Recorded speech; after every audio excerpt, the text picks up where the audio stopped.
Akhirnya Sarwenda membuka suara dan mensomasi semua netizen yang membuli dia. Nah, sekarang banyak sekali nih pagi-pagi saya udah lihat mengenai minta tanggapan soal hal ini. Apalagi wartawan, semualah pokoknya ya. Termasuk kalian juga yang mengirimkan video ke saya bagaimana tanggapannya mengenai hal ini. Oke, saya kacamata dari psikologis ya. Memang sih yang namanya manusia itu apa yang kita lakukan itu kadang tidak sadar dengan apa yang kita perbuat itu bisa menyakiti dan melukai hati orang. Termasuk orang lain juga begitu terhadap kita.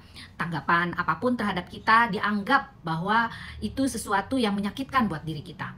Oke. Nah, sekarang harusnya introspeksi. Dari apa yang komentar-komentar dari netizen, itu apa yang dilihat oleh netizen. Nah, saran saya nih, kalau boleh ya, sebaiknya perlakuan atau kelakuan yang diperlihatkan dipublish terhadap anaknya ya, yaitu siapa, Betran, kan semua orang tahu bahwa Betran itu bukan anak kandung gitu loh.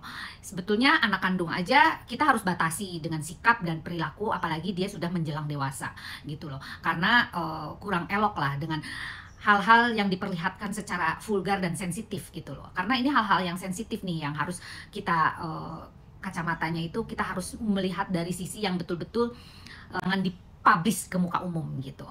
Nah, apalagi seperti kiss, seperti peluk, seperti apapun itu gitu yang terlihat kurang lazim dilihat oleh masyarakat, itu sebaiknya dihindari gitu loh.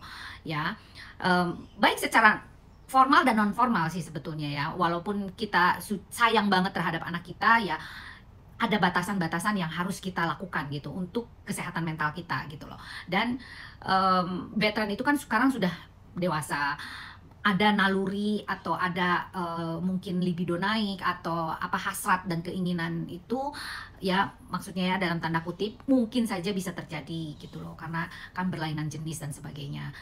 Walaupun itu ibu gitu ya, sudah dianggap ibu dan sebagainya, tetap saja hal tersebut kurang elok dipandang mata oleh semua netizen yang melihat dia.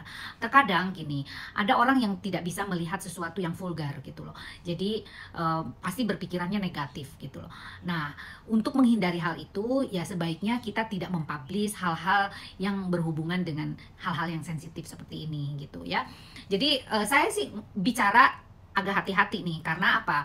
Karena tidak semua netizen itu bisa menerima hujatan gitu ya, kritikan dan sebagainya. Nah, oleh karena itu kita sendiri sebagai seorang public figure terutama kita harus mengerem mana batasan-batasan yang bisa dipublish, mana yang tidak gitu.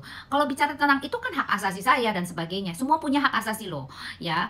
Netizen juga punya hak asasi untuk tidak bisa melihat hal-hal yang semacam itu gitu loh dipublish. Jadi kita harus saling pengertian saja.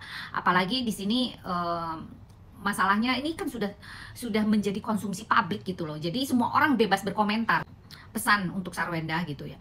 Sebaiknya tolong ditinjau kembali hal-hal yang semacam ini. Ini tidak baik untuk dilihat oleh orang-orang gitu ya, yang notabene semua orang tahu bahwa kondisi dan situasi kalian berdua itu apa ya, bukan sesuatu yang dianggap normal di kehidupan sosial gitu ya.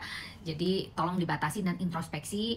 Buang-buang waktu saja kalian itu untuk mensomasi, tapi boleh juga sih mensomasi, boleh, atau memberikan peringatan kepada tidak dibully gitu ya. Orang-orang yang membuli begini juga kan memang orang-orang yang nyinyir gitu, yang tidak tahu batasan mulut dan jarinya ini yang tidak bisa dikontrol gitu loh.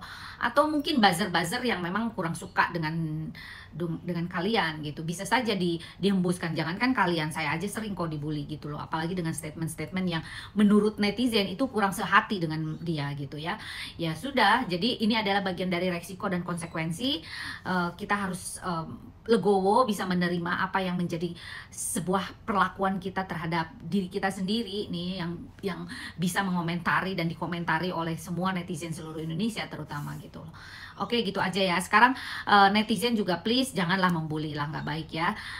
Sebaiknya dinasehati itu secara umum juga kayaknya agak-agak sulit ya, soalnya ya jelas karena kita semua nggak kenal dia, nggak kenal Sarwenda, jadi ya apapun itu ya pasti dibicarakan di publik gitu, karena beritanya pun di publik, ya pasti di komentar juga di publik gitu loh.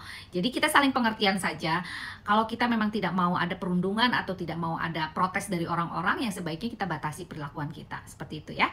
Mudah-mudahan ini adalah bagian dari masukan yang baik dan direalisasikan oleh kalian semua. Oke, salam Lita Gading. Untuk pihak-pihak yang tidak bertanggung jawab tersebut. Oke, somasi terbuka. Bertindak untuk dan atas nama klien kami Sarmendra.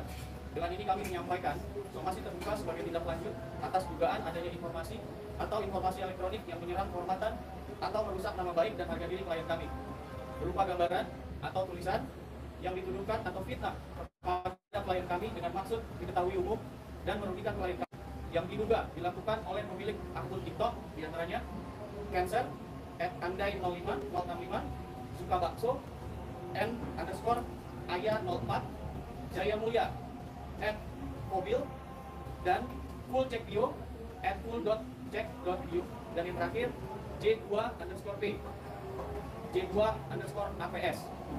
Maka berdasarkan hal-hal tersebut di atas, kami mengimbau kepada pemilik akun TikTok tersebut di atas hal-hal sebagai berikut. Yang pertama, menyampaikan permohonan maaf kepada klien kami secara terbuka dalam waktu 3x24 jam sejak somasi terbuka ini disampaikan.